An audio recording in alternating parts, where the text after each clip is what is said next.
તો કેમ છો મિત્રો, આવી ગયા છે પાછો એક નવો વિડીયો લઈને. અને જો તમને અમારો વિડીયો પસંદ આવતો હોય તો અમારી ચેનલને સબસ્ક્રાઇબ કરજો અને વિડીયો સારો લાગે તો એકવાર લાઇક જરૂરથી કરી દેજો અને વિડીયો અંત સુધી જોવાનું ભૂલતા નહીં. અને શેની ઉપર વિડીયો જો એ પણ જલ્દીથી કોમેન્ટ કરી દેજો. ટીંબી બાજુનું ધોળા ગામ છે. ધોળા ગામમાં હરિભગત કરીને ભગત કણબી કોટીમાં થઈ ગયા અને એ ઈશ્વરના પરમ ભક્ત હતા. રોજ રામાયણ, કોઈ કથા, કોઈ ભાગવત તેમાં ગમે ત્યારે સાંભળવા જતા. તો પોતે ઠાકરના પૂજારી હતા. ભગત કહેવાય એટલે એ પૂજા 2 ટાઈમ કરે. હવે એમાં ઓશિંતાનું એમાં ભગવાને એને દીકરો દીધો, પણ કેવો દીધો કે દુનિયામાં નામ અમર રહે એવો. અને એ દીકરાનું નામ ધનો રાખવામાં આવેલું. તો આ ધનો ભગતથી ઓળખાય છે.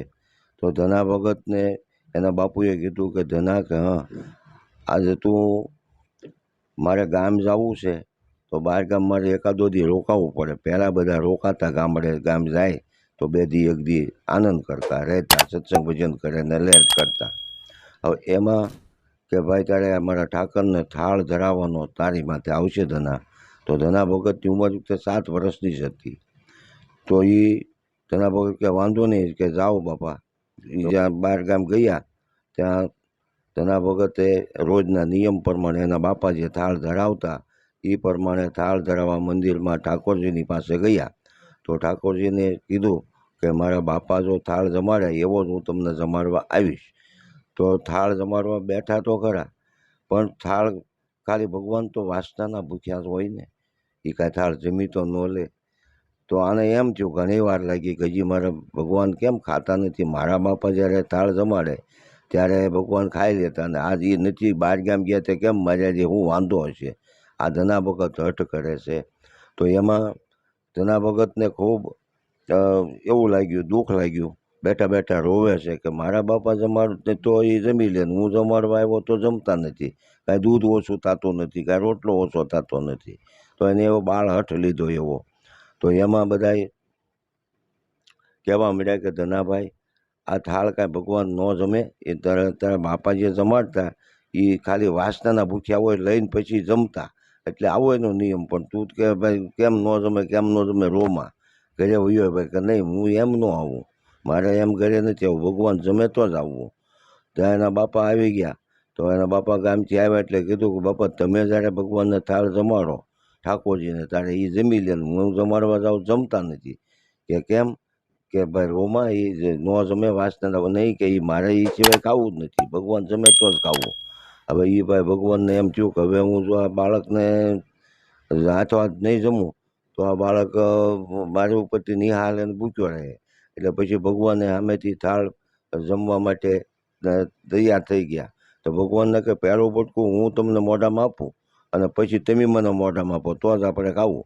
તો આવી રીતે ભગવાને ધના ભગતના મોઢામાં બટકું આપ્યું અને ધના ભગત પોતે એના મોઢામાં બટકું આપે. સરસ પરસ બે જમી લીધું. ત્યારે બધાને થયું ઓહો કે આ કે એના બાપાને એમ થયું કે મારીથી કોઈ દી આ ભગવાનને થાળ જમ્યા નથી, નાના હાથનો જમી ગયા. તો ધના ભગત એમ કરતાં કરતાં એનો અમુક સમય થયો. પછી મોટા થવા મળ્યા એટલે ખેતી કામ કરતા. ખેતી હતી પોતાને, ખેતી કરતા હતા. એમાં એના ભાઈ રામભાઈ હતા, મોટા ભાઈ હતા. એ કે ધનાભાઈ કે હા, કે હવે તમે મોટા થયા ભજનમાં જાઓ છો પણ આપણું કામ આ બધું કોણ કરશે, કામે સડી જાઓ. તો કામમાં ફૂલ ભીં આપતા અને એ ત્યાંથી પીપળાળી ભજનમાં વયા જાય. ગમે ત્યારે બીજ પૂનમનો ઉત્સવ હોય તેથી પીપળાળી વયા જાય. એમાં એ કે ભાઈ આપણે બાજરો પાકી ગયો છે અને તું અહીંયા ધ્યાન રાખ.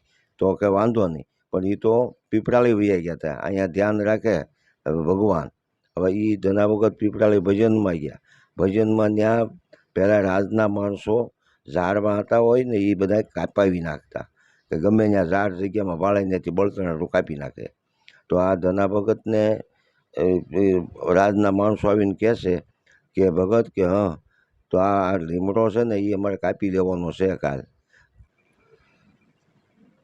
પછી પીપળાળીની માલપા કાશ્યમ ભગત થઈ ગયા. એ કાશ્યમ ભગતને ધના ભગત, એના ધના ભગતના ગુરુ કાશી ભગત. હવે એ એમાં એ હવે રાજના માણસો લીમડો કાપવાનું કહીને વી ગયા, કાલે આવશું સવારમાં. એટલે આ કાશી ભગતે કીધું ધના ભગતને કે ધનાભાઈ કે કાલે આપણે લીમડો રાજના માણસો આવીને કાપવાના છે, તો એનો શું રસ્તો કરશું? ભલે કરી કે લીમડો કેવો સાયાનો મોટો ઘટાટોપ છે આનું. તો કે બાપુ તમે કહો એમ કરીએ. કારણ કે તો લીમડાની થડમાં જઈને કહી દો કે લીમડા તું ભોમાં હમાઈ જા, લીમડા તું ભોમાં હમાઈ જા, 2 વાર બોલો એટલે આપણે લીમડો ભોમાં હમાઈ જાય. કે એવું બને કે આ બને? તે લીમડાના થડી આગળ ધના ભગતે કીધું કે લીમડા તું જમીનમાં ઉયો જઈએ, જમીનમાં ઉતરી જા, 2 વાર બોલ્યા એટલે લીમડો જમીનમાં ઉતરી ગયો. સવારમાં બીજે દિવસે રાજના માણસો આવ્યા.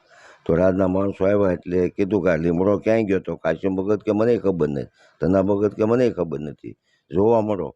જોવે તો લીમડો ક્યાંય ન મળે, લીમડો જમીન જેવી જમીન થઈ ગયેલી. તો હવે આ લીમડો હતો પણ ભોમાં હતો. હવે આ લોકોએ જઈને રાજમાં બાપુને વાત કરી કે બાપુ લીમડોની આ જગ્યામાં કાલ જોયો તો આજ નથી, કે હોય નહીં, કે આ નથી બાપુ, ક્યાંય નથી. કોઈ કાપી નાખ્યો કે ના બાપુ એવું કાંઈ એક કોઈ લીમડાનું તીરકું નથી પડ્યું. તો આનું કરવું. પછી એને ખબર પડી કે આ લીમડો આ રીતે એની ભક્તિથી આ લીમડો ભોમાં હમાઈ ગયેલો છે એમ. તો બાપુ કે આવું મારા રાજમાં કોણ હશે? કે કારણ કે ધોળાની માલપા આ રીતે છે ધના ભગત ને કાશમભાઈએ. તો કે આપણે મારે જોવા પડશે. એ જોવા પડશે કે મારે એને જોવા પડશે, મારે દર્શન બાપુ કે મારે એના કરવા. તો એ બાપુ હાંડીડા ગામ અને ત્યાં શંકરને શિવાલયે પૂજા કરવા ગયા. ત્યાં પૂજા કરવા ગયા ત્યારે અહીંયા રામભાઈ કીધું કે ધનાભાઈ હું આજ આપણા રાજા હાંડીડા જાય છે ને એ કહેતા હતા કે વળતા માટે ધોળા જવું છે. તો આપણે એની રૈયત પ્રજા કહેવાય, એટલે તમે સામેથી હાંડીડા જાઓ, બાપુને મળી આવો. તે ત્યાં વાટમાં જાય છે ત્યાં અહીંયા સણોસરા પાસે, આ સણોસરામાં તે ત્યાંના રાજના ગોળ હતા. એ કે ગોળ આજ ભગત રોકાવ કે ના મારે હાંડીડા જવું છે, હાંડીડા બાપુના દર્શન કરવા જવું છે. તો કે હાલો તો મારે આવવું છે. આ એ બાપુ બ્રાહ્મણ અને ધના ભગત બે હાંડીડા જાય છે. ત્યાં બાપુ પૂજા કરીને બહાર નીકળ્યા દર્શન કરીને શિવાલયના. ત્યાં ધના ભગતે જઈને સામે આમ જોઈ લીધું કે ઓહો બાપુ. ત્યાં બાપુને એમ થયું કે આ ધના ભગત સામે છે, એ જ તે ધના ભગત આવ્યા હતા કે એ ધના ભગત. તો બાપુ હાથી ઉપરથી અંબાડી ઉપરથી હેઠા ઉતરવા ગયા પગ મૂકવા.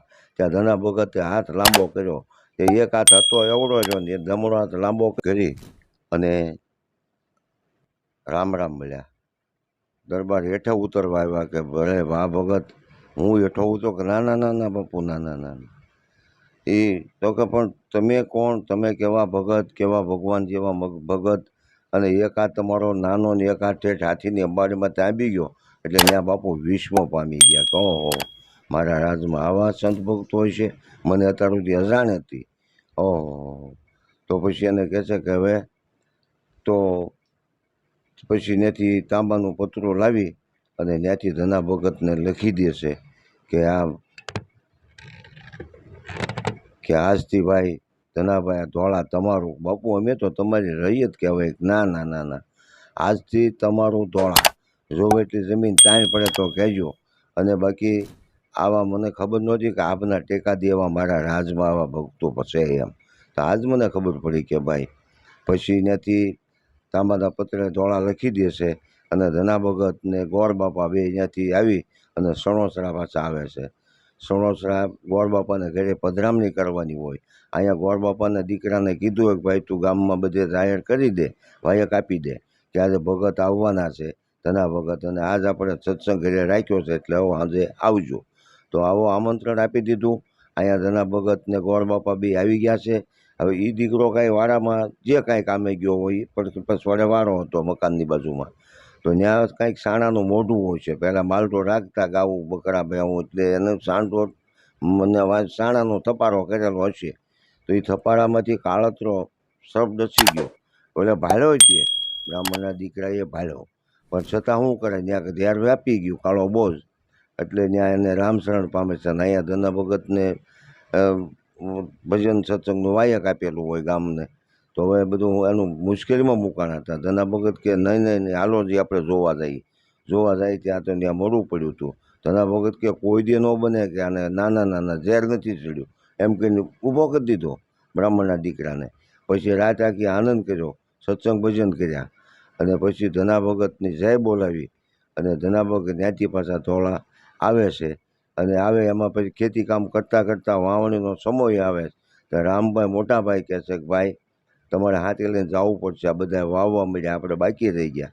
પણ અહીંયા ઘરમાં કાંઈ હવે ક્યાંકથી જેવું તેવું કંઈક મળેલા ઘઉં, તો એ ઘઉં લઈને ગાડામાં નાખીને વાવણીઓ બધું લઈને જાય છે. ત્યાં સંત આમાં મળે અને સંતને કહે છે કે બાપુ જમવું છે, હરિહર કરવું છે. અને ધના ભગતનો તે પાર્ટ 3 એટલે કે ભાગ 3 પણ આવવાનો છે. એટલે આપણી ચેનલને સબસ્ક્રાઈબ કરી રાખજો, એટલે જેમ અમે વિડીયો મૂકીએ એટલે તરત તમારા